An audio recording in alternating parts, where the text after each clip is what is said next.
klasy togoavy misy dia nitokatranao izao takarivan'ny talata fa valaboroapolo volana jona izao miaravantsika rehetra izay mbola tafaraka aminay eto amin'ny fampalavitra mativerana izao alina izao ary manasanao ampanajana anaraka hatramin'ny farany fotoana ny fampahalalam-baovaontsika hatreto aloha dia mbola misongavina ny vaovao mampalahelo izay niseho tetsy Mahamasina tetsy ka miakon'izay indrindra no anomboantsika ny fotoana ny fampahalalam-baovao izao alina izao miisa 20 hatreto ireo manome fitsaboana eny amin'ny hôpitaly HGRA naratra ny poany bomba teny Mahamasina nandritra ny fijerevana fety nentina namariana indrindra ny fankalazana ny fetim-pirenena amin'ireo 20 ireo dia ny fito no voatery nandalo fandidiana ireo jerentsika ny sary.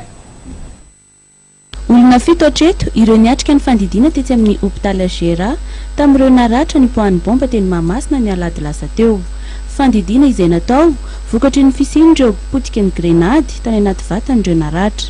Mahatratra 20 kosa ny totalin'ireo mbola maneho fitsaboana tazominy eny amin'ny hôpitaly ary mbola misy ireo tsy mahatsiaro tena hatramin'izao.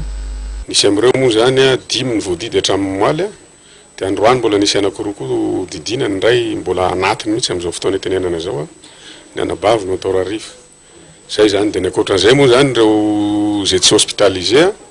dia fa mody fa miverina manao soins sy manao pansement tsikelikely aty amin'ny hôpitaly. Hozaraina badra ireo mpiandry marary izay marary vokatry ity lozana iseho teny Mahamasina ity eny amin'ny hôpitaly HGRA ialana amin'ny mety fanararaotan'ireo olona sasany. Afaka mijery ireo daholo ny olon-drehetra amin'ny ora fa mangina misy fandaminana kosa ny mahakasika an'izay dia malitokotra nisy ny olona tonga teo ny teny hoe ny havanay tsy hita fa matoy izany tsy hita ny ato amin'ny HGRA dia mety any amin'ny hôpitaly hafa zany izy dia tsara mijery any amin'ilay hôpitaly hafa zany hoe any ve ny afaka mety ahitana an'izy ireo. Misy ihany koa ny tompon'andraikitra ny filaminana izay manampy an'ireny olona milaza tsy nahita havany ireny dia afaka manantona ny tompon'andraikitra ny filaminana ihany koa isika.